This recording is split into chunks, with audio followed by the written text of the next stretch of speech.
오늘은 누가복음 2장 8절부터 14절 말씀을 가지고 크리스마스의 의미를 찾는 그대에게라는 주제로 말씀드리고자 합니다. 본문을 세 단락으로 나누어 설계하고자 합니다. 첫 번째 단락은 본문의 종합적인 해석입니다. 두 번째 단락은 크리스마스의 의미를 오해 외면하는 세상과 현대 교회에 대한 이야기입니다. 세 번째 대지는 결론으로서 크리스마스는 우리에게 어떤 삶을 살라고 하는가에 대해서 말씀드리고자 합니다. 먼저 6가지 질문을 통해서 본문의 종합적인 의미를 찾아보고자 합니다. 첫 번째 질문, 예수님은 언제 탄생했는가? 1절, 그때 가이사 아구스토가 영을 내려 온 천하로 다 호적하게 하였으니 라고 말하고 있습니다. 예수 그리스도의 탄생은 로마의 아우구스투스 황제가 통치하던 때였습니다. 그가 호적을 하라고 명을 한 것은 세 번이었는데 주전 28년, 두 번째는 주전 8년, 세 번째는 주후 6년에 실시되었습니다. 2절, 이 호적은 구레뇨가 수리아 총독되었을 때 처음 한 것이라 라고 말합니다. 유대 역사가 요세푸스는 구레뇨가 주후 6년부터 수리아 총독을 맡았다고 합니다.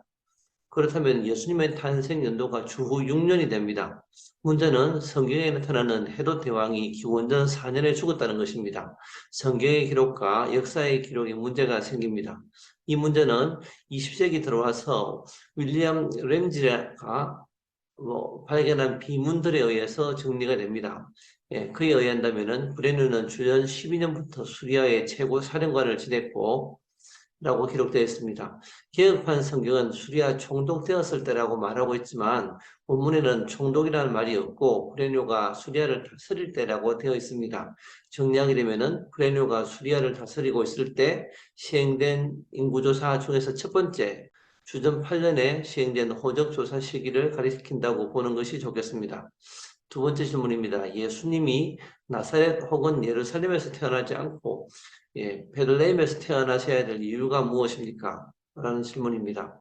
4절에 보면은 요셉도 다윗의 집 족속이므로 갈릴리 나사렛 동네에서 유대를 향하여 베들레헴이라 하는 다윗의 동네로라고 기록되어 있습니다.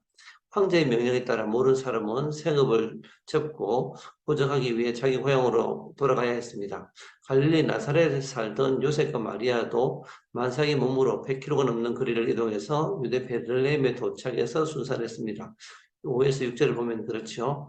이는 700년 전 미가 선지자를 통해 하신 말씀 곧 베들레헴 에브라다야 너는 유다 족속 중에 작을지라도 이스라엘을 다스릴 자가 내게서 내게로 나올 것이라. 그의 근본은 상고의 태초이니라 라는 말씀의 성취가 됩니다.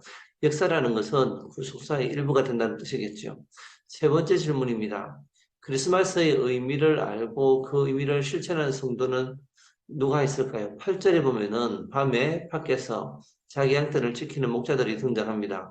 그들은 하나님께서 선택된 사람들을 죄로부터 구원하실 구주를 기다렸고 크리스마스의 의미를 자신의 죄를 대속하실 구주가 이 세상에 태어난 날로 인간에게 줄 수 있는 가장 큰 소식, 하나님과 인간 사이를 가로막고 있는 죄의 문제를 해결하실 분, 영원히 찬송하고 기뻐하고 감격할 이유가 되신 그리스도의 태어난 날로 이해했습니다. 네 번째 질문. 예수님의 날심이 지극히 높은 곳에서는 하나님께 영광이요, 땅에는 하나님이 기뻐하심을 받은 사람들 중에 평화라고 말하고 있습니다. 그렇다면 뱀의 후손에게 어떤 소식이 될까요? 아담의 범죄 이후 사람들을 도적질하고 죽이고 멸망시키는 사단과 그의 후손들, 하나님께 돌아갈 영광을 도적질하고 회방한 세력들에 대해서, 로마 황제 헤롯 대왕 등 세상 권력자들에 대해서, 그리고 아직 태어나지도 않았지만 하나님이 유기하시기로 작정된 사람에게 있던 지옥 형벌이 확정된 날입니다. 다섯 번째 질문입니다. 죽으시지도 부활하시지도 않았는데 예수님의 나심만으로 하나님께 영광, 땅에는 기뻐하심을 입은 사람에게 평화가 될 수 있는가? 평생 살면서 죄도 하나 안 지어야 되고 공생의 기간 동안 복음 전도의 사역도 잘 마쳐야 되고 십자가에 달려 죽으시고 부활하신 후에야 쓸 수 있는 표현이 하나님께 영광이요 땅에는 평화가 될 것입니다. 그런데 이제 갓 태어나셨는데도 불구하고 모든 것을 성취하신 양 표현할 수 있는 이유는 하나님이 알파와 오메가이시고 전능하시고 전지하신 하나님이기 때문에 이런 표현을 쓸 수 있습니다. 여섯 번째 질문. 예수님의 나심은 세상 역사에 어떤 영향을 미치고 있습니까? 예수님의 나시기 이전을 BC라고 부르고 Before Christ, 예수님이 나신 이유를 AD, Anno Domini라고 부르는데 AD라는 말은 In the year of the Lord, 다시 말하면은 우리 주 예수 그리스도가 왕으로 다스리는 통치 시기에 이 뜻입니다. 세상 사람들은 베들레헴 마구간에서 부유의 누인 아기 예수가 온 인류의 왕으로 태어나심을, 그리고 우주의 왕으로 다스리기 시작하셨다고 고백하는 것이 됩니다. 두 번째 단락, 하나님의 크고 두려운 날, 하나님의 비밀이 된 크리스마스의 의미를 오해 외면하는 망령되이 행하는 세상과 크리스마스의 본질을 잊어가는 교회에 대해서 살펴보고자 합니다.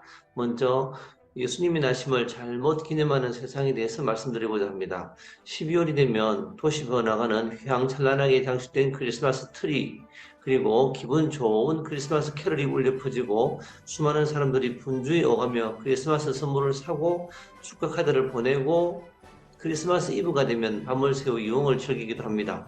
크리스마스는 예수님이 탄생한 날을 기념하는 공휴일이라는 것을 지식적으로 아는데 그분이 태어나셔야만 하는 이유에 대해서는 관심이 없습니다.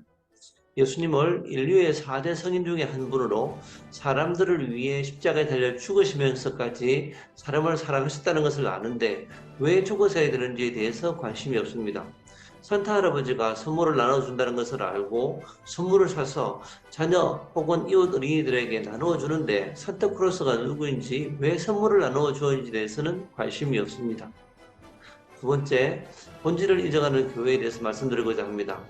말 부유의 누인 아기 예수, 죄인의 친구 되신 예수님은 스스럼없이 말하는데 교회는 죄인의 친구가 될 마음이 있을까요? 가난하고 병들고 소외되고 외면받는 무리들, 장녀, 세리, 이방인, 귀신 들린 사람들을 찾아가셨고 그들에게 제자를 보내셨고 그들이 예수님을 찾아오면은 늦은 시간에도 외면하지 않으셨는데 세상 사람들에게 교회는 소외받는 자들의 친구로 알려져 있을까요? 소외받는 자들이 교회에 몰려오고 있나요? 그들을 양육하기 위해 해산의 수고를 하려 할까요? 많은 교회가 성장과 부흥을 생각하면서 크리스마스의 본질을 잊고 있는 것은 아닌지요? 네, 세 번째 단락, 크리스마스는 우리에게 어떤 삶을 살라고 요청합니까? 한밤중 들판에서 양떼를 지키는 목자가 천사로부터 온 백성에게 미칠 큰 기쁨의 좋은 소식을 듣자 어느 마구간인지도 모른 채 올바로 이끄실 하나님을 믿고 곧장 베들레헴으로 달려갔습니다. 불 켜진 마구간, 특히 산모와 신생아, 그리고 강보에 쌓인 아기가 구유에 놓인 마구간을 찾아 우리의 죄를 대속하실 구주를 이 땅에 태어나게 하신 하나님께 영광과 찬양을 돌렸습니다. 목자 외에도 동방박사들, 아기 예수님을 안고 하나님을 찬송한 시므온, 아셀지파 바누엘의 딸 안나 등도 크리스마스의 의미를 올바르게 알고 실천했습니다. 우리도 제자처럼 모든 것을 버려두고 몸부림 없이 예수님을 따라야겠습니다. 둘째, 하나님께서 우주에서 가장 기쁜 소식을 최초로 들려준 대상이 로마 황제, 애굽의 바로 헤롯 대왕, 대제사장이 아닌 밤에 들판에서 양떼를 지키는 목자였다는 것은 우리 삶에 어떤 교훈을 줄까요? 천국 보좌를 버려두고 성육신하신 예수님처럼 애굽 바로의 공주의 아들이라는 지위를 거절한 애굽의 모든 보화와 낙보다 하나님 백성과 함께 고난을 받기를 더 좋아한 모세처럼 가장 가치 있는 삶을 선택해야겠지요. 세상에서 영광, 특권을 누리는 것보다 선한 목자 대신 예수님을 따라 양떼를 지키는 목자로서의 삶을 살아야겠다는 결심을 하게 합니다. 셋째, 하나님께서 영광 돌리는 삶을 살겠다고 신학으로 공부하는 스스로에게 질문을 해봅니다. 예수님의 초림이 아닌 재림을 기다리며 죄와 세상을 멀리하고 하나님을 가까이 하며 죄인의 친구로서의 삶을 누리기 위해 기도를 할 수 있을까?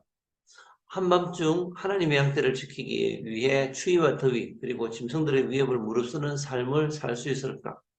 세상 죄인을 전도하고 양육하며 구원하는 목회자의 삶이라는 강모로 나를 살 수 있을까?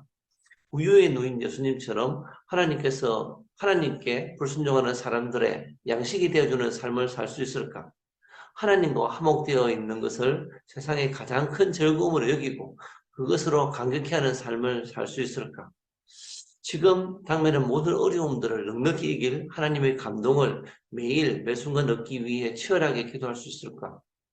나로서는 모두 다 불가능하지만 시험에 들지 않도록 기도하다 보면은 하나님이 그러한 삶을 사시게 하실 것이라는 확신을 가지고 오늘도 달려가는 저와 여러분이 되기를 기도합니다. 아멘.